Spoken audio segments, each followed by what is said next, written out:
The rise and fall of Enron, the biggest scandal in the history of American finance. Imagine a company so powerful it boasted 30,000 employees, dominated Fortune's most innovative lists, and reached staggering annual revenues of $100 billion. Yet, within months, this titan of industry collapsed in the largest bankruptcy the world had ever seen. How did Enron, once worth $70 billion, fall from grace so dramatically? What dark secrets fueled this historic downfall? Let's unravel the shocking story behind a scandal that shook the financial world to its core. By the beginning of the year 2001, Enron had become the model for enormous enterprises boasting 30,000 employees and an annual revenue of $100 billion. However, by the time the year comes to a close, a record for the largest bankruptcy in the history of the world has been achieved by the corporation. As a result of their involvement in the scandal, Arthur Andersen, which was one of the big five accounting firms, was subjected to a similar fate. In other words, how did the energy company that was once worth $70 billion go from being the winner of Fortune's most innovative company to out of business in the span of just a few months? I will now tell you a story that involves terrible mismanagement, fraud, and corruption. I will explain how it transpired. To provide some context, Enron was established as a result of a merger between other energy companies, a utility business called Houston Natural Gas and a corporation called Enron back in the year 1985. Ken Lay, an American, was appointed CEO, and Paul Rand, a famed artist who also designed the logos for IBM, UPS, and ABC, was hired to design the now famous Enron E. During the middle of the 1980s and the 1990s, the energy sector went through a period of substantial deregulation, resulting in exceedingly volatile pricing and a perception that an infinite number of possibilities existed as businesses took advantage of the bull market that followed the events of Black Monday in 1987. To increase its profits to their full potential, Enron established its trading division. In 1991, Jeffrey Skilling was given the position of Chief Executive Officer of Enron Capital and Trade. He oversaw the implementation of mark-to-market accounting inside the company, a process of determining the value of assets by making forecasts about how much they will be worth in the future, in contrast to prices based on historical data. In a nutshell, it granted Enron the authority to independently determine its earnings without being held responsible for the correctness of the appraisals that were performed. According to these optimistic predictions, Enron's income statistics started to climb, and they continued to do so as the decade of the 1990s progressed. The company was acknowledged as the finest company to work for by Fortune magazine.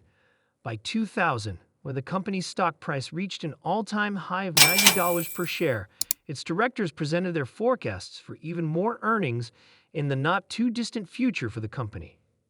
Enron continued to pour hundreds of millions of dollars into projects in the United States, as well as in other countries. Using erroneous estimates of the worth of the new asset, the corporation was able to conceal these losses from potential investors. This is comparable to a power plant located in the northeastern region of England. Enron would borrow money from its special purpose vehicles SPVs to take care of any claimed losses or cash flow concerns.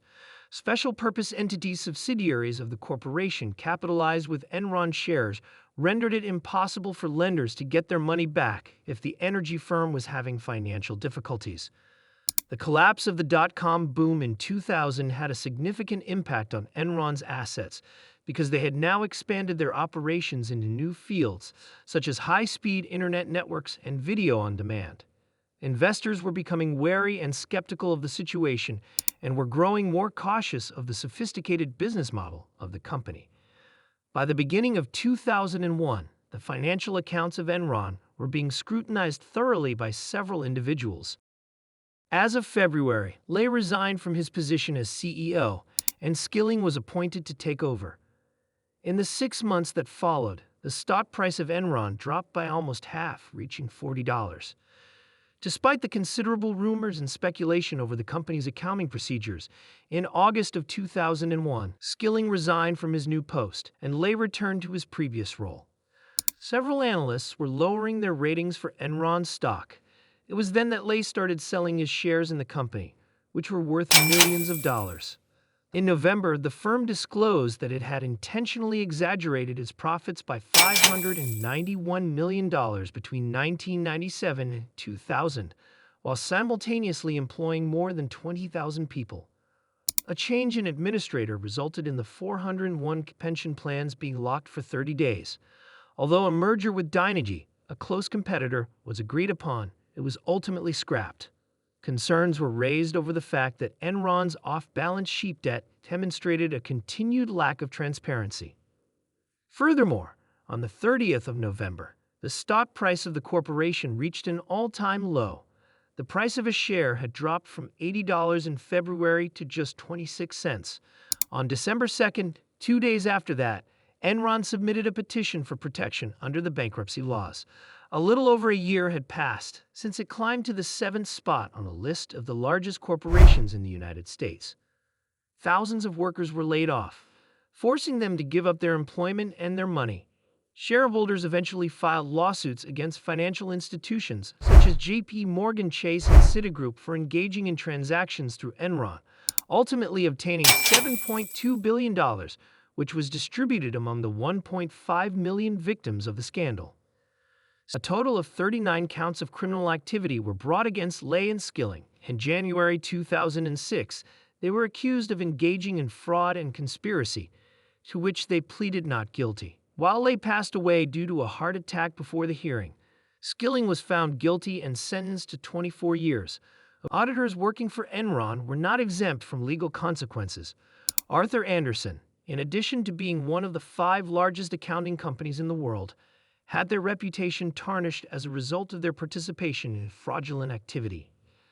Documents relevant to the SEC were determined to have been destroyed, as a result of which their auditing license was rendered null and void, leaving the company with no other option but to shut down. As a result of the scandal, the United States Senate implemented significantly more stringent laws to avoid a similar incident from occurring again. It is undeniable that the repercussions of the Enron scandal are still being felt in the financial sector even today, 20 years later. So please share your ideas with us and tell us what you believe the next Enron could represent. The rise and fall of Enron remains one of the most devastating corporate scandals in history, leaving behind a legacy of fraud, shattered lives, and a transformed financial landscape. Its collapse serves as a stark reminder of the dangers of unchecked greed and unethical leadership. Though 2 decades have passed, the lessons learned from Enron's downfall continue to shape business regulations and corporate accountability today. If you enjoyed this deep dive into the Enron scandal and want more fascinating stories, don't forget to like, subscribe, and drop a comment below. Let us know your thoughts or suggest the next big topic you'd like us to explore. Your support helps us bring more insightful content straight to you.